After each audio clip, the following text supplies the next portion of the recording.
Okay, some lunchtime arts and crafts going on here. I went ahead and put the vacuum gauge in. Originally, I found this one from the late 50s that I really thought would look cooler, but it's in really kind of bad shape. I did clear coat it where the face was peeling off and the lens was really, really rough. I haven't even tested it, though. I'm pretty sure it works fine. The problem is this mount. It wouldn't tighten up, and then when I did get in there and get it where it would tighten up, then it just pushed through the plastic. So I could build a mount off of these two screws that would fix it, but it doesn't light up.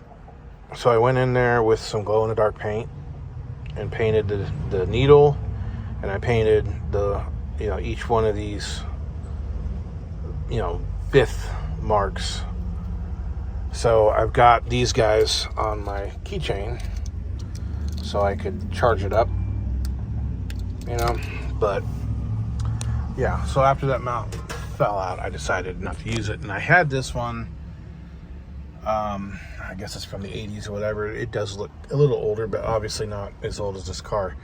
This tack mount, though, so there was a guy probably about 10 years ago selling, he had 4 of these tachometers, little 2-inch tachometers, and every one of them had a cracked lens, and he didn't know if they worked or anything like that, but he was selling them, and I made him a deal. I bought one off of him, and then I said, hey, I'll buy the rest of them that you have.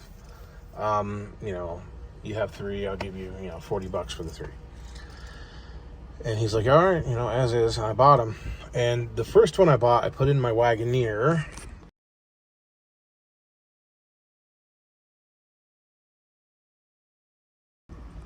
And then it didn't work, and then the truck wouldn't start. And I found out that somehow it was grounded. So if it was screwed to metal, it would short out the ignition system. So I hooked the thing up to a plastic panel, and it was fine. And it worked fine, and it was accurate, and everything was great.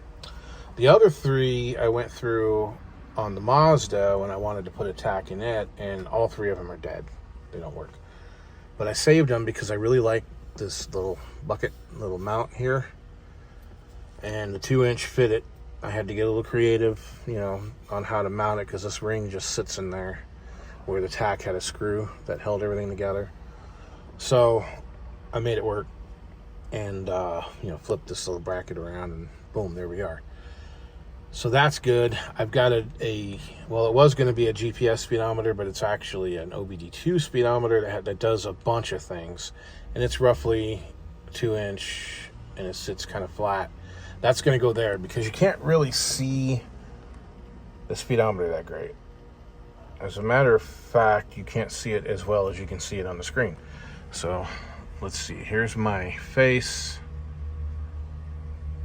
Yeah.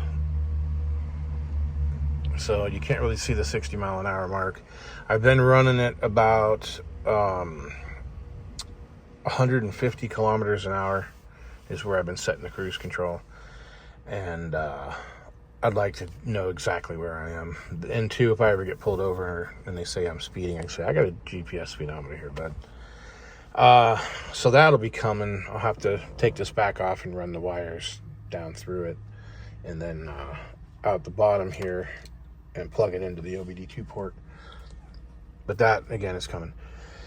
Got to replace the light bulbs in the cruise control switch. The cruise control's been kind of wonky.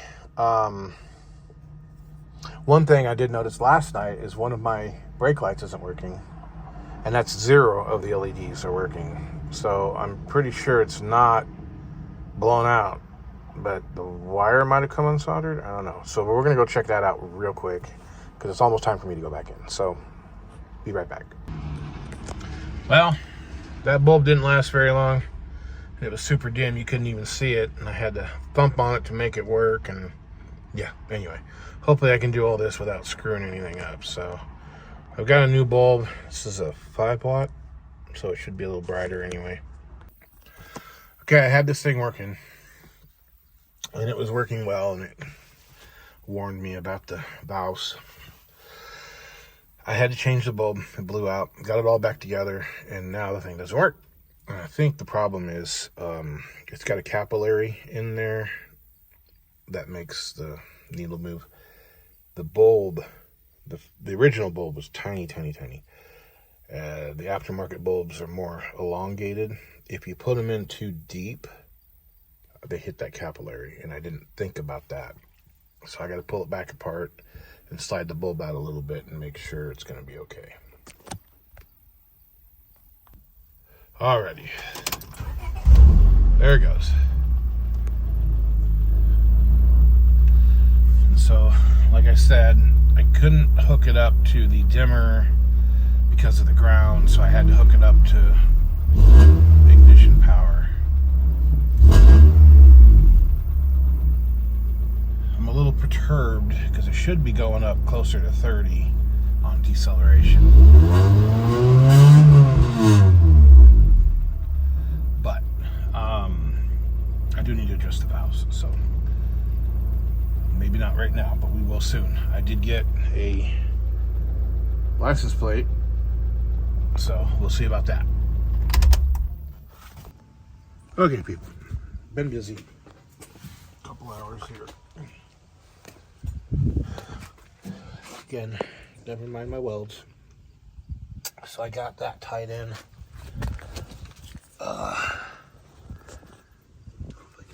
Get underneath here too well. I don't know how much you can see of that, but I got that corner tied in. So I'm going to get a piece and tie this middle in, and then I need to tie that piece in, and then tie the Honda to the top, and then I can put a piece over the top of all of it. Okay. Whew, I'm exhausted. Got this buttoned up. It's not pretty, but it works. Gotta hit it with the flapper disc and seam seal it. I'll probably take that closed cell foam and just go in between. There's like a 2-inch square tubing that runs in a curve behind it, and there's only about 3/4 of an inch, but I might fill that in with that closed cell foam just to keep moisture from getting up in there. Okay. I really want to call it a night, but there's still so much to do. One of the problems I've got is I am out of gas. I don't know how much longer it's going to keep going on whatever's in it. So I'm going to go ahead and start cutting that piece. It's going to have to get creative because of the exhaust hanger, but I think it'll be okay. All right, on to that. Okay, so I got this little piece tied in about halfway. I still need to come up with another piece for the bottom and then around to tie that together. Again, I don't know if you're going to be able to see it, but there's that little gap there I got to fill. This side obviously isn't going to be as strong as that side, but you know, that piece is just there mostly to give the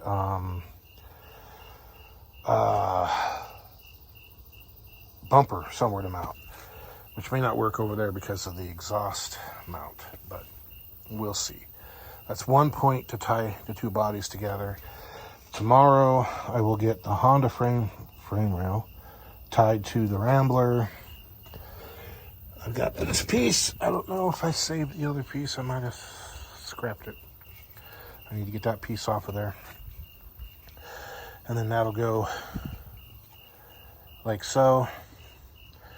I think the two of them together will give me enough strength, and then I can cap it. I will probably make a piece, a small piece, and it'll just be bent like an S, 290s. Cap that off, and then I'll have a piece come over the top of it and come all the way out to here, and then it'll end there, so it'll come out there and then just kind of make a slow rise, and that'll just kind of smooth that out. That I really wanted to come around the back, but there's, you know, 1/4 inch of undercoating there, plus with the filler neck in the way. I can't really get in there to clean it. So I'm just gonna put a piece over the top of it, weld it all up, go over the spot welds and everything. And then I'll take the hammer and knock it down a little bit low, and then I'll just get a, filler, hit it with DA, and that ought to be good enough. I do need to redo that connector for whatever reason. Cut it off and then run it through there, and I've got grommets to replace those after this is all painted. And this will all go in split loom and look nice. Okay, so for right now, oh, and then before I cap those off, I'm gonna try to fill as much as I can in there with the zinc. So for right now, I am calling it a night. I'm probably gonna have to get gas tomorrow, although I don't really have the money. I got a credit card though. Okay. Oops. So that's it for me tonight. Tomorrow's Wednesday. We'll get back on it. Alrighty. I ran out of gas before I can finish that corner. I'll go down first thing in the morning and get some. So then all that's left to do, finish welding that up and then make the little cap to seal that off, and then bring another one over the top just here on these corners and close everything up. And then that is done, except for the seam sealing and the filling with the closed cell film. So what I'm going to do right now, I'm going to go jump on the valve lash, see if I can't get the valve set. Alrighty, got the valves set. They are slightly quieter. I mean, it still runs fine. The gauge was very steady up until, like, literally as soon as I hit record. Check this out. So yeah, it's still flopping.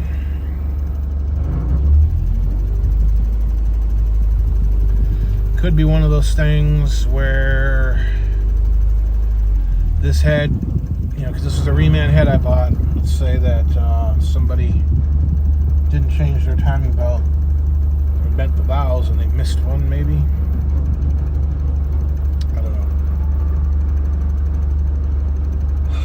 I don't know, but I went through and checked everything and couldn't find anything that was bad.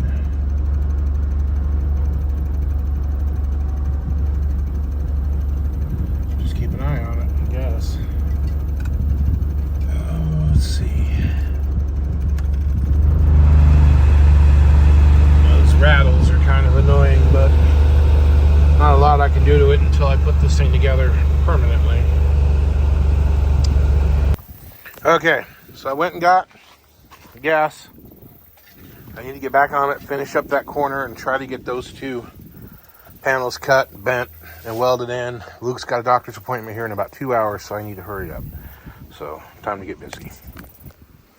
Now, I don't have a brake, so this is about all I can do is wedge the metal in here and then bend it over the edge of the trailer here, and hopefully it'll bend okay. Okay, I got this bent. I still need to trim it. It's a lot longer than I needed, really, but I need to trim this and make it straight.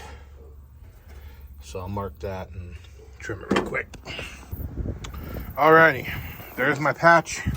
I need to hurry up and drill a couple holes in it and then weld it, and then it'll be time for me to go pick up Luke. Alright, well, I gotta run. That's where I got. Again, nothing's too pretty. I'll hit it with the flapper wheel when I do all of this and just kind of knock it down a little bit. Seam seal it, and I'll probably paint the trunk floor maybe with bed liner. We'll see. I'll have to scrape off all this stuff first, or maybe I'll just shoot it with paint. Who cares? Anyway, I'm gonna go pick up Luke, and then I'll get on that side and hopefully have all this done today, other than the painting. I still need to make a patch for that. Yeah, hopefully I'll have all that finished. Need to trim that hole up a little bit. Need to add a little piece to that No big deal. Yeah, came out pretty decent, I think. All right. Okay, so I need to hit this with the flapper wheel. Get that closed up. I need to wire the lights up as soon as I'm done with the flapper wheel, but I need to hit that with the hammer and kind of knock it a little low, and then I'll just fill it with some body filler. Yeah. So, once this is all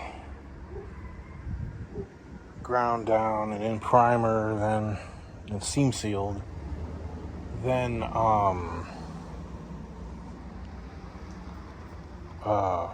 it'll get seam sealed. There's a bunch of gaps. There's a bunch of factory Rambler gaps that need to be filled. There's this little thing that needs to get screwed back in there, but I need to seal it before it does.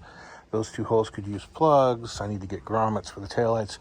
But this is, I don't want to say it's sealed, but it's a hell of a lot more sealed than when it was open, you know, all tied together. So strength is there now.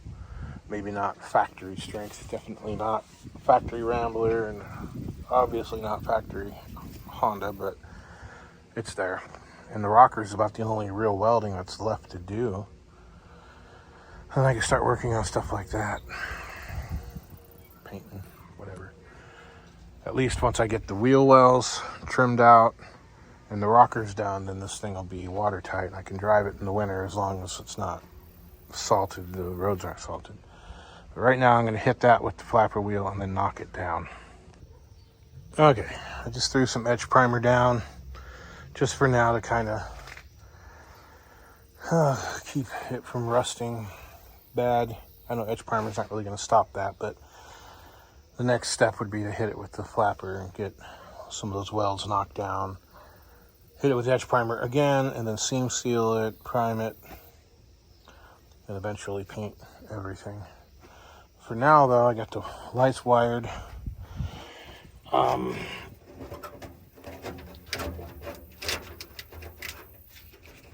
got them all. Except for that one. I gotta heat shrink them. I'm gonna drop it down off the jack, roll it forward, and pick up all the metal and put away the rest of my tools. And call it done. It's Thursday night. I got work tomorrow. And so that's this week's video. So yeah, Rambler's back. You guys will be able to watch those for quite a while.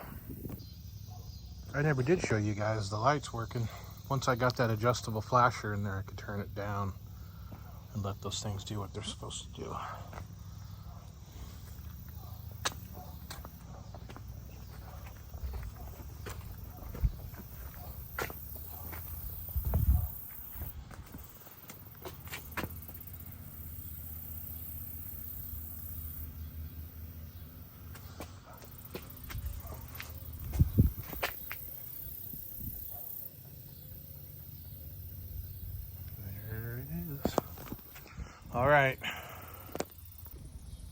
All right, people, that's it for me tonight. I'm going in. I am exhausted, and that's it. No more.